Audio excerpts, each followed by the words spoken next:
ছাত্র জনতার অভ্যুত্থানের মুখে শেখ হাসিনা সরকারের পতনের পর রাজধানীতে ছোট পরিসরে একটি আন্দোলন নিয়ে ভিন্ন অভিজ্ঞতার মুখে পড়তে দেখা গেল পুলিশের ঊর্ধ্বতন কর্মকর্তাদের। রোববার রাজধানীর কাকরাইলে অডিট ভবনের সামনে গ্রেড পরিবর্তনের দাবিতে অডিটরদের সড়ক অবরোধ কর্মসূচি ঘিরে এমন চিত্র দেখা যায়। কাকরাইলের অডিট ভবনের সামনের সড়কটি রোববার দুপুর 12:30 থেকে 3 ঘন্টার বেশি সময় ধরে অবরোধ করে রেখেছিল বাংলাদেশের মহা হিসাব নিরীক্ষক ও নিয়ন্ত্রকের অধীনে 150 থেকে 200 অডিটর। তাদের দাবি 11তম গ্রেড থেকে তাদের পদকে 10ম গ্রেডে উন্নীত করতে হবে। এই দাবিতে সড়ক অবরোধের কারণে কাকরাইলের আশপাশ সহ রাজধানীর বড় অংশ জুড়ে যানজট তৈরি হয়। পুলিশের পক্ষ থেকে আন্দোলনকারীদের একটি প্রতিনিধি দলকে আলোচনার জন্য ডাকলে তারা তা প্রত্যাখ্যান করেন। যান চলাচল স্বাভাবিক করতে পুলিশের পক্ষ থেকে অবরোধ তুলে নিয়ে আন্দোলনকারীদের সড়কের একপাশে অবস্থান নিতে দফায় দফায় অনুরোধ করা হয়, কিন্তু তারা শোনেনি। এক পর্যায়ে পুলিশের ঊর্ধ্বতন কর্মকর্তারা সড়ক থেকে আন্দোলনকারীদের সরাতে অ্যাকশনে যাওয়ার সিদ্ধান্ত নেন। তখন অধস্তন কর্মকর্তাদের নির্বিকার ভূমিকার কারণে বাধে বিপত্তি। আন্দোলনকারীরা দুপুর 12:30টার আগে সিএজি কার্যালয়ের ফটক দিয়ে ভেতরে ঢোকার চেষ্টা করেন। তখন ঢাকা মহানগর পুলিশ, সেনাবাহিনী ও আর্মড পুলিশ ব্যাটালিয়নের সদস্যরা কার্যালয়ের ফটকে শক্ত অবস্থান নেন, ফলে আন্দোলনকারীরা ভেতরে ঢুকতে পারেনি। এরপর পুলিশের পক্ষ থেকে সাজোয়া যান, আর্মড পার্সোনাল ক্যারিয়ার ও জলকামান আনা হয়। বেলা 1টার পর আন্দোলনকারীদের সড়ক থেকে সরে যেতে হ্যান্ড মাইকে দফায় দফায় অনুরোধ জানান ঢাকা মহানগর পুলিশের রমনা বিভাগের উপকমিশনার মোহাম্মদ সরওয়ার জাহান, কিন্তু আন্দোলনকারীরা সড়ক ছাড়েননি।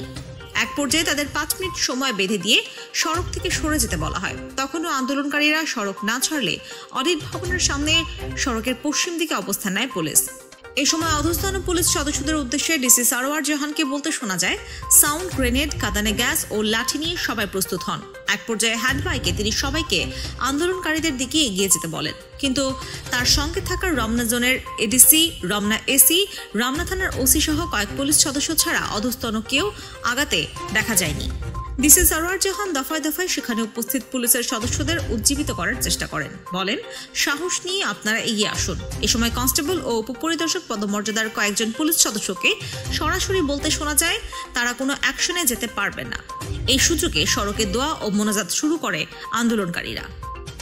পুলিশ কর্মকর্তা সরওয়ার জাহান কয়েকজন কনস্টেবল ও এসআইকে জিজ্ঞেস করেন, সাউন্ড গ্রেনেড মারতে পারো না তুমি? তখন তাদের কাউকে কাউকে বলতে শোনা যায়, আমি পারি না স্যার। এপিবিএনের দলের কাছে গিয়ে ডিসি সরওয়ার বলেন, তোমরা কি আমার কথা শুনবা না? এই সময় এক এপিবিএনের একজন সদস্যকে বলতে শোনা যায়, আমরা যেতে পারবো না স্যার। অনেকেই আবার নিজেদের মধ্যেও আলাপ করছিলেন, কেউ যেন সামনে না যায়। 2 এসআইকে কনস্টেবলের উদ্দেশ্যে বলতে শোনা যায়, যা বলে বলুক, চুপ করে থাকো। এমন পরিস্থিতিতে কয়েক দফায় বিরক্তি প্রকাশ করতে শোনা যায় রমনার ডিসি সরওয়ার জাহানকে। সবশেষে আন্দোলনকারীদের সড়ক থেকে সরাতে নিজের ব্যর্থতার কথা মুঠোফোনে বলতে শোনা যায় পুলিশের রমনা বিভাগের ডিসিকে। তখন তিনি বলছিলেন, স্যার কেউ কথা শুনছে না, বারবার বলেছি কেউ এগিয়ে যাচ্ছে না। এই ঘটনার কিছুক্ষণ পর কাকরাইলের সড়কের অবরোধ করা অংশে দেখা যায় ডিএমপির যুগ্ম কমিশনার সানা শামিনুর রহমানকে। তবে তিনি আসার পরও অবরোধকারীদের সড়ক থেকে সরানো যায়নি। বেলা 3:17 আন্দোলনকারীদের অডিটরদের পক্ষ থেকে ঘোষণা আসে তারা সড়কের অবরোধ তুলে নিয়ে সেগুন বাগিচার দিকে চলে যাবেন। আগামীকাল আবার তাদের কর্মসূচি পালন করা হবে। যদিও আন্দোলনকারীদের কেউ কেউ তখন আবার বলছিলেন, এখনই না গিয়ে সড়কে সংবাদ সম্মেলন করে তারা চলে যাবেন। এরই মধ্যে অডিট ভবনের সামনে উপস্থিত হন ডিএমপির অতিরিক্ত কমিশনার মোহাম্মদ ইসরায়েল হাওলাদার। তিনি এসে সব ফোর্সকে ডেকে একত্র করেন। এরপর ঊর্ধ্বতন কর্মকর্তাদের নিয়ে সামনে এগিয়ে যেতে শুরু করেন। আন্দোলনকারীদের কয়েকজনকে ধাক্কা দিয়ে সড়কের বাইরে নিতে থাকেন। তখন আন্দোলনকারীরাও তার উপর চড়াও হন। এ সময় উপস্থিত পুলিশ সদস্যদের একটি অংশ এগিয়ে যায়। তখন আন্দোলনকারীদের বড় অংশ রাস্তা ছেড়ে দিতে থাকেন।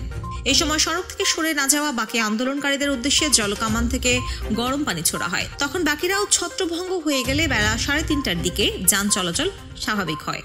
ঢাকা মহানগর পুলিশের একজন ডিসি, পুলিশ সুপার পদমর্যাদার কর্মকর্তা, যুগ্ম কমিশনার, অতিরিক্ত ডিআইজি এবং অতিরিক্ত কমিশনার ডিআইজি পদমর্যাদার কর্মকর্তা।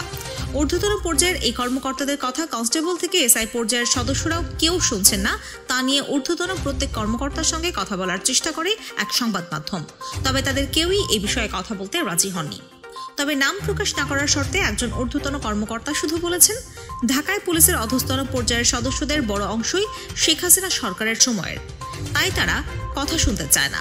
অনেকে আবার ঢাকায় নতুন আসার বিষয়গুলো বুঝে উঠতে পারে না। সব মিলিয়ে আমরা খুবই বিপাকে আছি।